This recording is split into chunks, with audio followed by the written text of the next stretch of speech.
Hello दोस्तों, आप सभी लोगों का बहुत बहुत हार्दिक अभिनंदन है। हम लोग यूपीएसआई के अनुसंधान बैच पर बात किया जा रहा है, जिसमें हम लोग भारतीय संविधान और मूल विधि पर बात किया जा रहा है। सबसे पहले हम लोग भारतीय संविधान के बारे में बात किया जा रहा है। ठीक है, तो यहाँ पर देखेंगे कि भारतीय संविधान का जो संवैधानिक विकास है 1600 ईस्वी से लेकर 1947 ईस्वी तक का, वो सारी चीज़ें विधिवत तरीके से कंप्लीट हो चुकी हैं। और आज हम लोग बात करेंगे भारतीय संविधान के संविधान सभा पर। ठीक है, तो यह एक ऐसा वीडियो होगा कि जिसमें देखेंगे कि संविधान सभा से जितनी भी तथ्यात्मक चीज़ें होंगी वो पूरी की पूरी कंप्लीट हो जाएंगी। इससे ज़्यादा आप लोगों को भारतीय संविधान सभा से और भी आगे कुछ देखने को नहीं मिलेगा। और एक चीज़ बच जाएगा कि जो संविधान सभा की समितियाँ थीं उसके बारे में वहाँ पर हम लोग कल देखेंगे, क्योंकि वहाँ पर संविधान सभा की समितियाँ जो है बहुत ज़्यादा है, तो उसको थोड़ा थोड़ा देखा जाएगा। एक ही लेक्चर में पूरा संविधान सभा की समितियाँ हो जाएंगी। तो ये आप लोगों का यूपीएसआई को लेकर बहुत ही ज़्यादा महत्वपूर्ण है। यूपीपी को यानी कि उत्तर प्रदेश पुलिस या उत्तर प्रदेश सब इंस्पेक्टर को लेकर यह बैच बहुत ही ज़्यादा महत्वपूर्ण है। तो इससे आप लोग नोट्स बनाते रहिए और नोट्स को बेहतरीन तरीके से बनाइए। ठीक है, कि जो आपको प्रत्येक एग्जाम में भी काम करे। जीएस का तो मान लीजिए कि सभी एग्जाम्स में काम कर जाते हैं। जीएस हो गया, फिर उसके बाद जो पढ़ाया जाता है मैथ का हो गया, फिर रीजनिंग वाला सेक्शन हो गया। तो ये 3 सब्जेक्ट ऐसे हैं कि वो आपके अगर बढ़िया से पढ़ा जाए तो हर एक एग्ज़ाम में काम करता है। ठीक है, क्योंकि प्रत्येक एग्ज़ाम में जीएस के प्रश्न पूछे जाते हैं और वहीं से वो सारी चीज़ें आप लोगों को हर एक एग्ज़ाम में पढ़ाया जाता है। ठीक है, तो यहाँ पर इस तरह से नोट्स बनाइए। तो जो तैयारी कर रहे हैं, जो तैयारी करना चाहते हैं, जो तैयारी करने वाले हैं, उन लोगों को आप लोग चैनल से जोड़ते रहिए और कमेंट करते रहिए। कमेंट करके सुझाव देते रहिए और यहाँ पर बताइएगा कि कैसा लगा जो लेक्चर बनता है, जो चीज़ें बताई जाती है वो किस प्रकार से अच्छा लगा है या बुरा लगा है, जो कमियाँ हैं उसको बताते रहिए। ठीक है, तो यहाँ पर ध्यान दीजिएगा कि संविधान सभा। ठीक है, तो संविधान सभा का जो बात है, तो पहली बार जो संविधान सभा का मांग किया गया था, तो मान लीजिए कि नेहरू रिपोर्ट में भी वहाँ पर संविधान के लिए विचार किया गया था, लेकिन वहाँ पर पूर्ण रूप से मांग नहीं किया गया था। तो पहली बार, ठीक है, तो 1934 में पहली बार वहाँ पर कम्युनिस्ट पार्टी के जो प्रमुख नेता हैं वहाँ पर एम.एन. रॉय, ठीक है, एम.एन. रॉय ने वहाँ पर संविधान सभा का विचार दिया था। ठीक है, पहली बार संविधान सभा का विचार किसने दिया था? पहली बार वो थे एम.एन. रॉय। फिर उसके बाद कांग्रेस ने अपने आधिकारिक रूप में घोषणा किया कि संविधान सभा का वहाँ पर मांग की, आधिकारिक रूप में मांग की थी। कब? 1935 में। ठीक है, तो यहाँ पर ध्यान दीजिए कि संविधान सभा के गठन का विचार जो है एम.एन. रॉय ने 1934 में दिया था। डेट हमेशा, सन हमेशा याद रखिए। और किसने दिया था? एम.एन. रॉय ने दिया था। ठीक है, तो 1934 की बात हो गई। फिर आधिकारिक रूप से संविधान सभा जो कांग्रेस ने मांग किया था 1935 में किया था। 1935 में आधिकारिक रूप से कांग्रेस ने संविधान सभा की मांग की। और इसके बाद आप देखेंगे कि 1942 में आप देखेंगे कि क्रिप्स मिशन आता है। ठीक है, क्रिप्स मिशन। ठीक है, तो यहाँ पर इसका विरोध किया गया और मुस्लिम लीग ने इसको अस्वीकार कर दिया था, क्योंकि इसने भारत के विभाजन को अस्वीकार किया। फिर उसके बाद देखेंगे कि 1946 में, ठीक है, संविधान सभा पर हम लोग बात कर रहे हैं। ठीक है, तो 1946 में आया कैबिनेट मिशन। ठीक है, कैबिनेट मिशन। ठीक है, तो इसने क्या किया कि यहाँ पर कहा गया था कि द्वितीय विश्व युद्ध के बाद भारतीयों को भारतीय संविधान सभा का गठन करने को दिया जाएगा। और 1946 यानी कि 1939 लेकर 1945 तक द्वितीय विश्व युद्ध चलता है। और 1946 में ही आप देखेंगे कि कैबिनेट मिशन आता है और कैबिनेट मिशन ने भारत में संविधान सभा के गठन को स्वीकार कर लिया था। और 1946 में देखेंगे कि वहाँ पर ब्रिटेन में आम चुनाव होते हैं और उसमें क्लीमेंट एटली जो है वहाँ पर उदारवादी पार्टी के नेता वहाँ पर चुन कर आते हैं। ठीक है, और क्लीमेंट एटली जो है आप देखेंगे कि उनका आप देखेंगे कि पंडित जवाहरलाल नेहरू से काफ़ी अच्छे खासे संबंध थे, क्योंकि जवाहरलाल नेहरू भी वहाँ पर उदारता को लेकर चल रहे थे।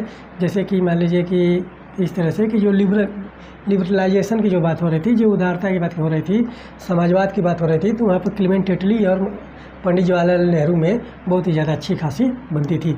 और इसी के आधार पर देखेंगे कि 1946 में जब वहाँ पर ब्रिटेन के उदारवादी पार्टी को वहाँ पर जीत मिलती है चुनाव में, तो वहाँ पर 1946 में ही उन्होंने वहाँ पर भारत में कैबिनेट मिशन भेजा। और इसी के तहत 1946 में कैबिनेट मिशन योजना के तहत 1946 के तहत में ही वहाँ पर संविधान सभा का गठन किया गया था।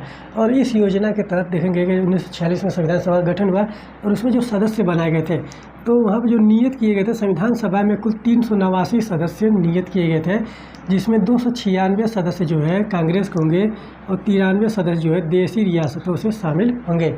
ठीक है, तो यहाँ पर एक बात ध्यान दीजिएगा कि इसमें ये 296 सदस्य जो हैं यहाँ पर मुस्लिम लीग के भी सदस्य शामिल होंगे जब चुनाव होगा तो। ठीक है, तो यहाँ पर कैबिनेट मिशन ने इस तरह से वहाँ पर संविधान सभा को गठन करने की बात किया गया था कि लीग और कांग्रेस को मिलाकर वहाँ पर सदस्यों की नियुक्ति की जा रही थी और इसी आधार पर देखेंगे कि मुस्लिम लीग जो है तैयार हो गई थी। ठीक है, संविधान सभा में भाग लेने के लिए। और यहाँ पर देखिए कि जुलाई अगस्त 1946 में चुनाव हुए, संविधान सभा में चुनाव हुए और ये चुनाव जो हुए थे देखेंगे कि वयस्क मताधिकार के आधार पर हुआ था। ठीक है, तो वयस्क मताधिकार को यहाँ पर आधार बनाया गया था और उसके आधार पर यहाँ पर चुनाव किए गए थे और 10 लाख संख्या पर वहाँ पर एक प्रतिनिधि को रखा गया था। ठीक है, 10 लाख संख्या पर एक प्रतिनिधि को रखा गया था, उसके आधार पर ये सारी चीज़ें की जा रही थी। और जब जुलाई अगस्त 1946 में चुनाव हुए तो 208 सीट जो है वो कांग्रेस को मिले, क्योंकि चुनाव इसी पर होंगे 296 सीटों पर, क्योंकि ये 93 सीट जो है वो देशी रियासतों के लिए वहाँ पर बनाया गया था। तो 296 सीटों पर चुनाव हुए तो 208 सीट जो है कांग्रेस को मिले और 73 सीट जो है मुस्लिम लीग को मिले और 15 जो है अन्य छोटे बड़े समूहों को मिले थे। ठीक है, तो यहाँ पर एक बार ध्यान दीजिए, ये संख्या जो है चुनाव में उसको याद रखिए, यहाँ से प्रश्न बनाए जाते हैं। और संविधान सभा में बहुत ज़्यादा तथ्यात्मक चीज़ें हैं वहाँ पर समझने वाली है कि संविधान का निर्माण किस प्रकार से हुआ। और यहाँ पर देखेंगे कि संविधान के निर्माण में 60 देशों के संविधानों का अवलोकन किया गया था। ठीक है, तो यहाँ पर ध्यान दीजिए।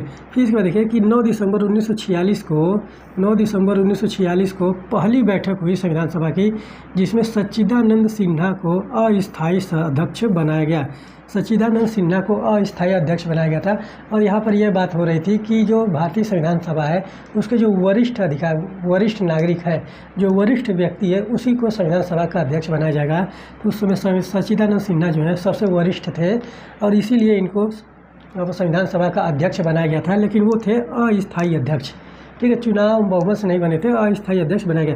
फिर इसके बाद देखिए कि 11 दिसंबर 1946 को डॉक्टर राजेंद्र प्रसाद को सर्वसम्मति से, ठीक है, सर्वसम्मति से संविधान सभा का स्थायी अध्यक्ष चुना गया। सर्वसम्मति से संविधान सभा का स्थायी अध्यक्ष किसे चुना गया था?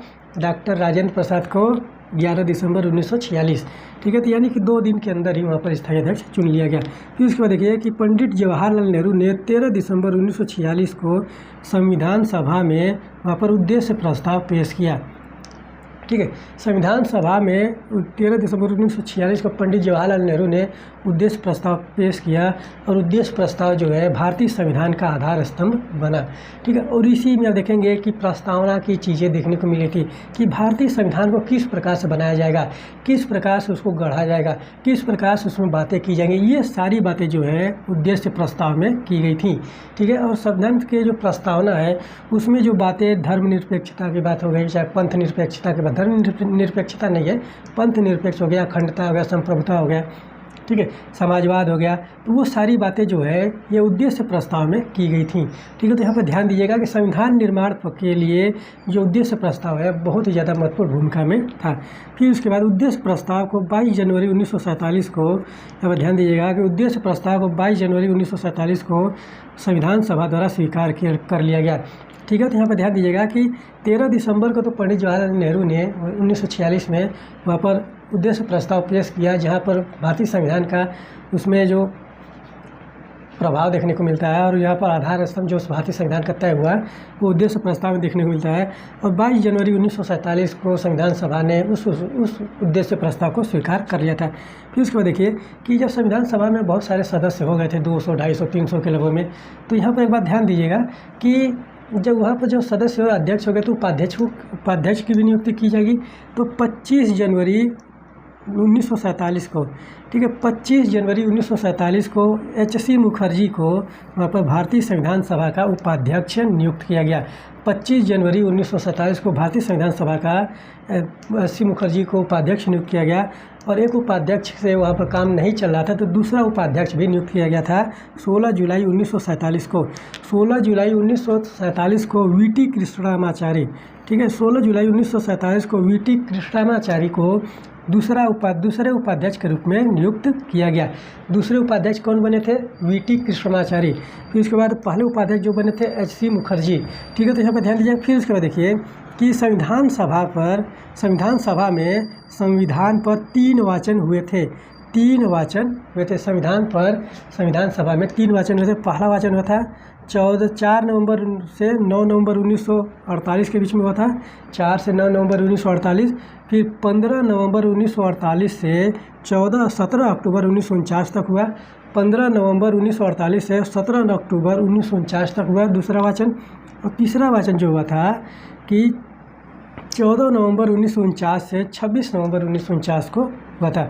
और 26 नवंबर 1949 के डेट को यहाँ पर ध्यान दीजिएगा कि 26 नवंबर 1949, ठीक है, 26 नवंबर 1949 को वहाँ पर भारतीय संविधान पर हस्ताक्षर किए गए थे।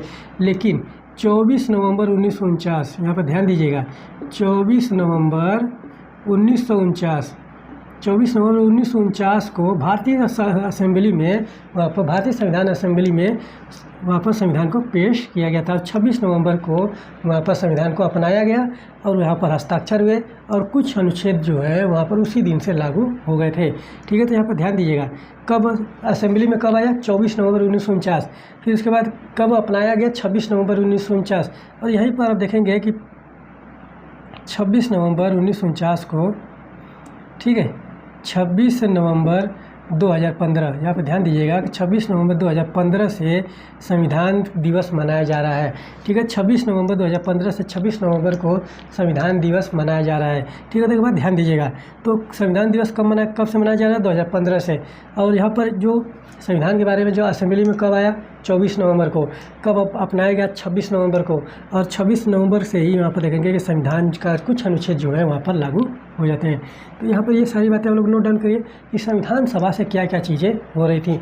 और संविधान में आप देखेंगे संविधान सभा के कुल 11 बैठकें हुई हैं, ठीक है, कुल 11 बैठकें हुई हैं। वैसे अगर सैद्धांतिक रूप से देखा जाए, ठीक है, बैठकें अगर सैद्धांतिक रूप से देखा जाए तो कुल 12 बैठकें हैं, ठीक है, कुल 12 बैठकें हैं सैद्धांतिक रूप से, लेकिन 11 बैठकें जो है मान्य हैं, ठीक है, बैठकें जो है मान्य है। तो एक बार ध्यान दीजिएगा कितनी बैठकें हुई थी, ठीक है। और संविधान के निर्माण में कुल कितने दिन लगे? 2 वर्ष 11 माह और 18 दिन, ठीक है, 2 वर्ष 11 माह 18 दिन में संविधान को बनाया गया था, ठीक है। तो एक बात ये बात ध्यान दीजिएगा कि संविधान के बारे में जो फैक्ट है उसको हमेशा याद रखें। यहाँ से प्रश्न डायरेक्ट पूछ लिए जाते हैं, ठीक है, यहाँ से प्रश्न डायरेक्ट पूछे जाते हैं। अब उसके बाद देखिए कि 22 जुलाई 1947 को हुई 22 जुलाई 1947 को ही राष्ट्रीय ध्वज को अपना लिया गया था, ठीक है। 22 जुलाई 1947 को राष्ट्रीय ध्वज को अपनाया गया था, यानी कि तिरंगे को अपनाया गया। फिर उसके बाद देखिए कि 24 जनवरी 1950 को क्या क्या कार्य हुए थे। यही आखिरी बैठक है, ठीक है, 24 जनवरी 1950 ही आखिरी बैठक है, ठीक है। तो यहाँ पर ध्यान दीजिएगा। और फिर उसके बाद 24 जनवरी 1950 क्या हुआ? राष्ट्रगान अपनाया गया, राष्ट्रगीत अपनाया गया, और डॉक्टर राजेंद्र प्रसाद को राष्ट्रपति बनाया गया था, ठीक है। तो डॉक्टर राजेंद्र प्रसाद को पहली बार वहाँ पर चुनाव नहीं हुए थे, सर्वसम्मति की से ही वहाँ पर डॉक्टर राजेंद्र प्रसाद को वहाँ पर राष्ट्रपति चुन लिया गया था। तो भारत के प्रथम राष्ट्रपति जो है डॉक्टर राजेंद्र प्रसाद हुए, और ये कहाँ से थे? बिहार से थे, ठीक है, बिहार से, ठीक है। डॉक्टर राजेंद्र प्रसाद कहाँ से थे? बिहार से थे, ठीक है। तो यहाँ पर एक बात ध्यान दीजिएगा। फिर इसके बाद देखिए कि संविधान सभा के संवैधानिक सलाहकार जो है किनको नियुक्त किया गया था? Doctor BN Rao, sir BN Rao, doctor BN Rao वहाँ पर थे, ठीक है। तो एक बात ध्यान दीजिएगा कि अम्बेडकर जो थे, भीमराव अम्बेडकर जो है भारतीय संविधान सभा में सबसे ज़्यादा पढ़े लिखे व्यक्ति थे, ठीक है। उनके समक्ष अगर बैठने के लिए कोई अगर व्यक्ति बैठाया जाए तो डॉक्टर BN राव है, ठीक है। तो संविधान सभा में अब ध्यान दीजिएगा कि डॉक्टर भीमराव अम्बेडकर जो है सबसे ज़्यादा पढ़े लिखे व्यक्ति थे, कानून मंत्री थे, संविधान के प्रारूप समिति के अध्यक्ष थे, लेकिन और उसके बाद उनके बाद जो सबसे ज़्यादा पढ़ा लिखा व्यक्ति था वो थे बी एन राव।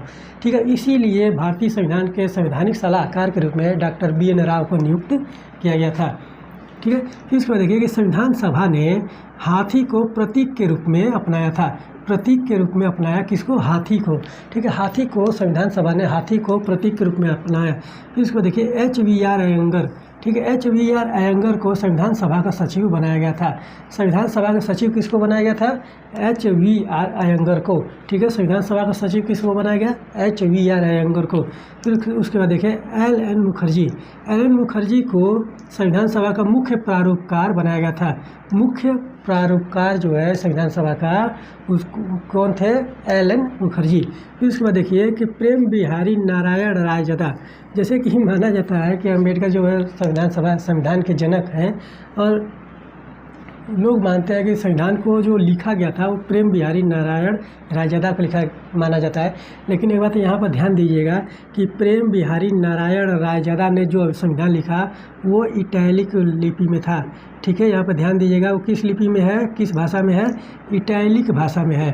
ठीक है, इटैलिक लिपि में यह लिखा गया था। और जो हिंदी संस्करण लिखा गया था वो था वसंत कृष्ण वैद्य के द्वारा वहाँ पर लिखा गया था। ठीक है, तो यहाँ पर ध्यान दीजिएगा। और प्रेम बिहारी नारायण रायजादा ने वहाँ पर प्रस्तावना को भी लिखा। ठीक है, तो इटैलिक भाषा में भारतीय संविधान का जो लेखन हुआ वो प्रेम बिहारी नारायण रायजादा के नेतृत्व में हुआ। यानी कि प्रेम बिहारी नारायण रायजादा जो है संविधान सभा के सुलेखन के रूप में नियुक्त थे। ठीक है, तो यहाँ पर ध्यान दीजिए। फिर उसके बाद जो मूल संविधान है, ठीक है, जो मूल संविधान का जो सौंदर्यीकरण है, ठीक है, मूल संविधान का जो सजाया गया, बनाया गया, किस प्रकार से उसमें जो कवर रहेंगे, किस प्रकार से वहाँ पर जो सजावट रहेगी उसको कौन बनाया था? शांति निकेतन के कलाकार थे। शांति निकेतन कहाँ? पश्चिम बंगाल में है। अभी आप हाल ही में देखेंगे कि इसको यूनेस्को के विश्व धरोहर स्थल में भी शामिल किया गया है। ठीक है, शांति निकेतन को। ठीक है, तो शांति निकेतन का जो गठन किया गया था वो किसके द्वारा बनाया गया था? तो रविंद्रनाथ टैगोर के द्वारा इसको बनाया गया था। तो शांति निकेतन के सौंदर्य के कलाकार जो हैं कौन थे? नंदलाल बोस थे। और फिर उसका व्यूहर राम मनोहर सिन्हा ने यहाँ पर मूल संविधान को वहाँ पर सौंदर्यीकरण, सजाया और किस प्रकार से वहाँ पर कलाकारी उसमें की थी। तो जो मूल संविधान आप देखेंगे ना तो उसमें बहुत इस तरह से बनाया गया था, बहुत सुंदर तरीके से उसको बनाया गया था। कि प्रस्तावना अभी देखेंगे कि जो NCERT आप देखे होंगे, NCERT की पुस्तक में और प्रस्तावना देखिए कि किस प्रकार से पहले पेज पर प्रस्तावना लिखा रहता है, फिर उसके बाद जो मौलिक कर्तव्य है भारतीयों के वो लिखा रहता है। तो उसको देखिए कि किस प्रकार से उसको लिखा गया है और कितने अच्छे तरीके से उसको सजाया गया है कि जो लिखने की शैली है, जो लिखने की कला है वो किस प्रकार से होनी चाहिए। ठीक है, तो वो कौन किया था? नंदलाल बोस थे और व्यूअर राम मनोहर सिन्हा थे, जिसने मूल संविधान का सौंदर्यीकरण किया और उसको सजाया। ठीक है, तो यहाँ पर एक बार ध्यान दीजिए, ये दोनों लोग कहाँ संबंधित है? शांति निकेतन से संबंधित है। फिर इसको देखिए कि मूल संविधान का हिंदी संस्करण, ठीक है, मूल संविधान का जो हिंदी संस्करण है उसका सुलेखन जो किसके नेतृत्व में हुआ था? वसंत कृष्ण वैद्य के नेतृत्व में। तो यहाँ पर एक बात ध्यान दीजिएगा कि प्रेम बिहारी नारायण रायजादा को तो संविधान लिखने के लिए उनको नियुक्त किया गया था, लेकिन उन्होंने जो लिखा वो इटैलिक भाषा में लिखा गया था। और जो हिंदी संस्करण है उसका सुलेखन जो किया गया था वसंत कृष्ण वैद्य के द्वारा किया गया था। ठीक है, तो ये आपके भारतीय संविधान सभा से जो महत्वपूर्ण चीज़ें हैं उसके बारे में इससे बाहर वहाँ पर भारतीय संविधान सभा में नहीं पूछता है। ठीक है, तो एक बात ध्यान दीजिएगा। फिर जो भारतीय संविधान सभा की जो महत्वपूर्ण जो समिति थी वो थी प्रारूप समिति। ठीक है, प्रारूप समिति के जो अध्यक्ष हैं वो डॉक्टर भीमराव अम्बेडकर है और इसका जो गठन किया गया था 29 अगस्त 1947 को इसको गठन किया गया था। और इसी ने जो संविधान का बनाया, जो प्रारूपण किया, जो ड्राफ्टिंग किया, तो वही संविधान जो है 24 नवंबर 1949 को असेंबली में पेश किया गया और 26 नवंबर 1949 को उसको असेंबली ने अपनाया और उसी दिन वहाँ पर हस्ताक्षर भी हुए थे। ठीक है, तो यहाँ पर एक बात आप बताइएगा कि संविधान का जब हस्ताक्षर हो रहे थे 26 नवंबर 1949 को, तो वहाँ पर कितने लोगों ने वहाँ पर हस्ताक्षर किए थे, ठीक है। तो हम आपको एक हिंट दे देते हैं कि 200 प्लस लोग थे वहाँ पर हस्ताक्षर करने वाले, तो एक बार ध्यान दीजिएगा। और फिर इसके बाद देखिए कि यही जो संविधान पेश किया गया था 26 नवंबर को, और उसी संविधान को यहाँ पर सौंदर्यीकरण सजावट किया गया और किस प्रकार से उसका फॉर्मेशन किया गया, और उसी को 26 जनवरी 1950 को लागू कर दिया गया था। और प्रारूप समिति में कुल 7 सदस्य थे। प्रारूप समिति में कुल 7 सदस्य थे। तो यहाँ पर एक बार ध्यान दीजिएगा कौन कौन थे। Doctor B.R. अम्बेडकर पहले थे, अध्यक्ष थे। फिर उसके बाद N. गोपाल स्वामी अयंगर, फिर उसके बाद अल्लादी कृष्णा स्वामी अय्यर, फिर उसके बाद डॉक्टर K.M. मुंशी यानी कि कन्हैया लाल माणिक लाल मुंशी, ठीक है। फिर उसके बाद देखिए सैयद मोहम्मद सादुल्ला, फिर उसके बाद N. माधव राव, ठीक है। फिर उसके बाद T.T. कृष्णमाचारी। और जो N. माधव राव की नियुक्ति हुई थी वो B.L. मित्र के स्थान पर की गई थी। और B.L. मित्र जो है स्वास्थ्य कारणों से इस्तीफा दे दिए थे, स्वास्थ्य कारणों से इस्तीफा, ठीक है। तो स्वास्थ्य कारणों का जो प्रचलन है वो आज नहीं देखने को मिला है, वो पहले भी था, ठीक है। तो यहाँ पर एक बार ध्यान दीजिएगा, अभी स्वास्थ्य कारणों के आधार पर वहाँ पर जो उपराष्ट्रपति हैं वहाँ पर जगदीप धनखड़ ने वहाँ पर इस्तीफा दे दिया है भारत में वर्तमान समय में, अभी हाल ही में, ठीक है। और फिर उसके बाद स्वास्थ्य कारणों के आधार पर ही वहाँ पर देखेंगे कि B.L. मित्र ने वहाँ पर प्रारूप समिति से इस्तीफा दे दिया था। तो ये सोचने वाली बात है, सोचिए कि जो स्वास्थ्य कारण कहाँ से चले आ रहे हैं, ठीक है। तो यहाँ देखिए फिर उसके बाद T.T. कृष्णमाचारी जो है D.P. खेतान की यहाँ पर 1948 में आप देखेंगे कि 1948 में D.P. खेतान की मृत्यु हो जाती है, ठीक है। 1948 में D.P. खेतान की मृत्यु हो जाती है और उन्हीं के जगह पर T.T. कृष्णमाचारी आते हैं। तो यहाँ पर अगर एक कूट बनाना चाहेंगे तो यहाँ पर देखिए कि कृष्ण के नाम से कितने लोग हैं। एक नाम ये हो गया, पहला नाम ये हो गया, माधव भी कृष्ण का नाम होता है, ठीक है। फिर उसके बाद कन्हैया यानी कि तीसरा नाम हो गया। फिर चौथा नाम ये देखिए, ये भी कृष्ण स्वामी हो गए, और गोपाल भी कृष्ण जी का नाम होता है।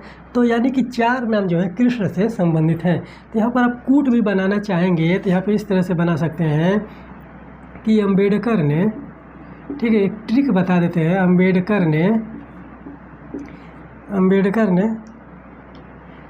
सैयद माधव राव से कहा, ठीक है, सैयद माधव राव से कहा, माधव राव से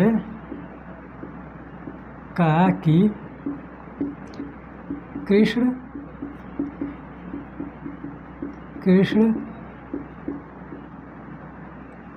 कृष्ण कृष्ण कन्हैया गोपाल को बुलाओ, ठीक है, गोपाल को बुलाओ, ठीक है। तो यहाँ पे देखिए कि क्या 7 लोग हो गए यहाँ पर, ठीक है। अम्बेडकर पहले सब व्यक्ति, सैयद दूसरे व्यक्ति, माधव राव तीसरे हो गए, फिर उसके बाद चौथे हो गए कृष्ण, फिर चौथे कृष्ण हो गए, फिर कन्हैया लाल माणिक लाल मुंशी हो गए, और ये आपके गोपाल कृष्ण हो गए। और फिर इसके बाद आप देखिए कि 1 लोग और बच रहे हैं, ठीक है, ठीक है। कितने हो गए, 1 2 3 4 5 6 7 तो हो गए, सही है, ठीक है। तो अम्बेडकर ने सैयद माधव राव से कहा कि कृष्ण कृष्ण कन्हैया गोपाल को बुलाओ। तो ये आप लोगों का ट्रिक हो जाएगा। एक बार ध्यान से देखिएगा कि क्या होगा ट्रिक, कि अम्बेडकर ने सैयद माधव राव से कहा कि कृष्ण कृष्ण कन्हैया गोपाल को बुलाओ। यानी कि 4 नाम, अगर आपको कृष्ण का पर्यायवाची पता होगा तो 4 नाम जो है इसी में मिल जाएंगे।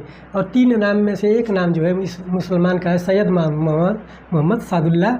और फिर उसके बाद देखेंगे कि जो अम्बेडकर हैं वो हो जाएंगे, ठीक है। तो यहाँ पर जो 4 नाम है देखिए कि 1 कृष्ण, 2 कृष्ण, फिर उसके बाद कन्हैया लाल कृष्ण, कृष्ण स्वामी, गोपाल अम्बे। तो सारे के सारे नाम जो है 1 2 3 4 5 नाम जो है कृष्ण के पर्यायवाची वाले यहाँ पर है, ठीक है। तो यहाँ पे एक बार ध्यान दीजिएगा कि कृष्ण का पर्यायवाची आप लोग याद रख लीजिए, ठीक है। कृष्ण का गोपाल, माधव, ठीक है। फिर इसके बाद जो कृष्ण है, ठीक है। तो कृष्ण के 5 पर्यायवाची जो है ये आपके प्रारूप समिति में देखने को मिलेंगे। और फिर उसके बाद एक सादुल्ला है, सैयद मोहम्मद सादुल्ला, ठीक है। फिर उसके बाद अम्बेडकर, ठीक है। तो अम्बेडकर का नाम तो सभी लोग याद रखते हैं कि प्रारूप समिति के जो अध्यक्ष थे अम्बेडकर थे, और मोहम्मद सादुल्ला। तो एक नाम यहाँ पर देखेंगे कि इस्लाम धर्म से है, और एक नाम वहाँ पर दलित से है, और दूसरे बाकी 5 नाम जो हैं वो आपके कृष्ण के पर्यायवाची हैं। कृष्ण, माधव, कन्हैया, ये सारे लोग हैं। तो इस तरह से आप लोग वहाँ पर ट्रिक बना सकते हैं कि अंबेडकर ने सादुल्ला माधवराव से कहा कि कृष्ण कृष्ण गोपाल कन्हैया को बुलाकर लाओ। ठीक है, तो यहाँ पर ध्यान दीजिएगा। तो ये सारी बातें जो है प्रारूप समिति से हो गई, और ये जो चीज़ें हैं, जो सारी बातें हुई वो अपने संविधान सभा से हो गई। और इससे बाहर आप देखेंगे कि वहाँ पर कोई भी प्रश्न संविधान सभा से बाहर नहीं जाएगा। ठीक है, तो एक बात ध्यान दीजिएगा। तो आप लोग नोट्स बनाते रहिए, नोट्स को बेहतरीन तरीके से बनाएं, और लेक्चर पर वहाँ पर बताते रहिए कि कैसा लगा, अच्छा है, बुरा है, कमियां जो हैं, वो सारी चीज़ें आप लोग बताएंगे तो उसको भी सुधार करके बहुत ही बेहतरीन तरीके से उसको पेश किया जाएगा। तो कमेंट जरूर करिए, वहाँ पर सुझाव अपने देते रहिए, और अपने पढ़ाई को सही दिशा निर्देशन अच्छी तरीके से लेकर चलिए, भटकने की ज़रूरत नहीं है। तो ये सारी बातें आप लोग याद रखिएगा, नोट्स बनाते रहिए। चलिए मिलते हैं अगले लेक्चर में, कल के लेक्चर में, तब तक के लिए धन्यवाद।